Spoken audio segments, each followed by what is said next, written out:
ഇത് ഈ അടുത്ത ദിവസങ്ങളിലായി മരണമടഞ്ഞ 3 യുവതികളാണ്. ഇനിയും ഇങ്ങനെയുള്ള മരണങ്ങൾ നമ്മൾ കണ്ടില്ല എന്ന് നടിച്ചു കഴിഞ്ഞാൽ അത് വലിയ ഒരു വിപത്തിലേക്കായിരിക്കും നമ്മളെ കൊണ്ടെത്തിക്കുന്നത്. കഴിഞ്ഞ ഞായറാഴ്ചയാണ് കോഴിക്കോട് മുക്കം മണാശ്ശേരി സ്വദേശിനിയായ 35-കാരി റുബീന മരണപ്പെടുന്നത്. സൗദിയിലെ കിഴക്കൻ പ്രവിശ്യയിലെ ജുബൈലിൽ കുടുംബത്തോടൊപ്പം താമസിച്ചു വരികയായിരുന്നു. രാവിലെ സാധാരണത്തെപ്പോലെ കുട്ടികളെ സ്കൂളിലേക്ക് പറഞ്ഞയക്കുമ്പോഴും യാതൊരുവിധ പ്രശ്നങ്ങളും യുവതിക്കുണ്ടായിരുന്നില്ല. എന്നാൽ ക്ലാസ് കഴിഞ്ഞ മക്കൾ വീട്ടിലേക്കെത്തിയപ്പോൾ ഏറെ നേരം വാതിൽ തട്ടി വിളിച്ചിട്ടും ഉമ്മ വാതിൽ തുറന്നിരുന്നില്ല. ഒടുവിൽ അവരുടെ കയ്യിലുണ്ടായിരുന്ന താക്കോൽ ഉപയോഗിച്ച് വാതിൽ തുറന്നു നോക്കിയപ്പോഴാണ് അബോധാവസ്ഥയിൽ കിടക്കുന്ന നിലയിൽ കുട്ടികൾ ഉമ്മയെ കാണുന്നത്. തുടർന്ന് അയൽവാസികളെ വിവരമറിയിക്കുകയും ഉടൻ തന്നെ ആശുപത്രിയിൽ പ്രവേശിപ്പിക്കുകയും ചെയ്തു.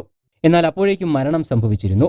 ജുബൈലിലെ SMH കമ്പനിയിൽ ജോലി ചെയ്യുന്ന ചിറ്റങ്കണ്ടി നെല്ലിക്കാപ്പറമ്പിൽ അബ്ദുൾ മജീദാണ് റുബീനയുടെ ഭർത്താവ്.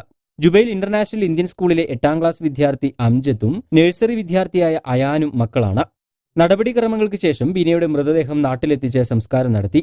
അതുപോലെ തന്നെ കഴിഞ്ഞ ദിവസം തന്നെയായിരുന്നു കാസർഗോഡ് സ്വദേശിനിയായ യുവതി ദുബായിൽ മരണപ്പെടുന്നത്. കാസർഗോഡ് ബദിയടുക്ക സ്വദേശിനിയും മീഞ്ച മിയാപദവ മുഹമ്മദ് ഇർഷാദിന്റെ ഭാര്യയുമായ മുഹ്സിന എന്ന 24-കാരിയാണ് ദുബായിലെ സ്വകാര്യ ആശുപത്രിയിൽ മരണപ്പെട്ടത്. ദുബായിലെ കറാമയിലായിരുന്നു ഇവർ താമസിച്ചു വന്നിരുന്നത്. 3 മാസം മുൻപാണ് മുഹ്സിന നാട്ടിൽ നിന്ന് ദുബായിലേക്ക് എത്തുന്നത്. മുഹ്സിനയുടെ മരണത്തോടെ ഉമ്മയില്ലാതായത് 2ഉം 4ഉം വയസ്സുള്ള 2 പിഞ്ചു മക്കൾക്കാണ്. അതുപോലെ തന്നെ ഇന്ന് പുലർച്ചെയാണ് തോപ്പുംപടി ചുള്ളിക്കൽ കോർപ്പറേഷൻ ലൈബ്രറിക്ക് സമീപം കോലോത്തുംപറമ്പിൽ PM മുഹമ്മദ് റഫീഖിന്റെ മകളായ നൌറിൻ എന്ന 26-കാരി മരണപ്പെടുന്നത്. പ്രവാസിയായ നൌറിൻ കുറച്ചു ദിവസങ്ങൾക്ക് മുൻപാണ് ഖത്തറിൽ നിന്നും നാട്ടിലേക്കെത്തുന്നത്. ഇവർക്ക് 1 വയസ്സുള്ള ഒരു കുഞ്ഞുമുണ്ട്.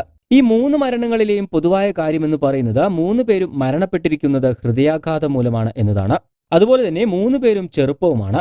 കഴിഞ്ഞ കുറച്ചു കാലമായി ഇത്തരത്തിൽ 40 വയസ്സിന് താഴെയുള്ള ആളുകളിൽ ഹൃദയാഘാതം വന്നുള്ള മരണങ്ങൾ ക്രമാതീതമായി വർദ്ധിച്ചു വരുന്നതായി ആരോഗ്യ വിദഗ്ധർ ചൂണ്ടിക്കാണിക്കുന്നുണ്ട്.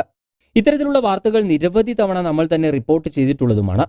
എന്നാൽ ഈ സംഭവം നമ്മുടെ സർക്കാരോ അല്ലെങ്കിൽ ആരോഗ്യ വിദഗ്ധരോ പൊതുസമൂഹമോ ഒന്നും ഗൗരവകരമായി ഇതുവരെയും ചർച്ച ചെയ്തിട്ടില്ല എന്നത് ഏറെ ആശങ്കയുളവാക്കുന്ന ഒന്നു തന്നെയാണ്. കോവിഡിന് ശേഷമാണ് ഇത്തരത്തിലുള്ള മരണങ്ങൾ കൂടി വന്നത് എന്നത് സംഭവത്തിന്റെ ഗൗരവം വർദ്ധിപ്പിക്കുന്ന ഒന്നു തന്നെയാണ്.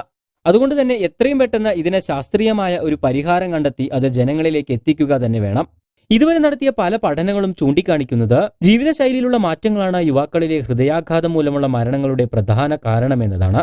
അമിതമായ മാനസിക സമ്മർദ്ദം, മോശം ഭക്ഷണരീതി, അമിതമായ മദ്യപാനം, പുകവലി, വ്യായാമത്തിന്റെ കുറവ്, ഉയർന്ന രക്തസമ്മർദ്ദം, പ്രമേഹം പോലുള്ള രോഗങ്ങൾ എന്നിവയെല്ലാം ഇതിന് കാരണമായേക്കാം. രാജ്യത്തെ ആശുപത്രികൾ കേന്ദ്രീകരിച്ച് ICMR നടത്തിയ ഒരു പഠനത്തിലും ഇതുതന്നെയാണ് പറയുന്നത്. ഇത്തരം മരണങ്ങൾക്ക് കോവിഡുമായി ബന്ധമില്ല എന്നും ഇവർ ചൂണ്ടിക്കാണിക്കുന്നുണ്ട്. അതുപോലെ തന്നെ ഈ വർഷം ജനുവരിയിൽ മഞ്ചേരി മെഡിക്കൽ കോളേജിലെ വിദ്യാർത്ഥികൾ നടത്തിയ ഒരു പഠനത്തിൽ ഫാസ്റ്റ് ഫുഡിന്റെ ഉപയോഗവും അസ്വാഭാവിക മരണങ്ങൾക്ക് കാരണമാകുന്നതായി കണ്ടെത്തിയിട്ടുണ്ട്.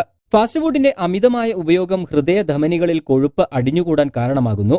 അതുമൂലം ഓക്സിജൻ വിതരണം തടസ്സപ്പെടുന്നുവെന്നും റിപ്പോർട്ടിൽ പറയുന്നു.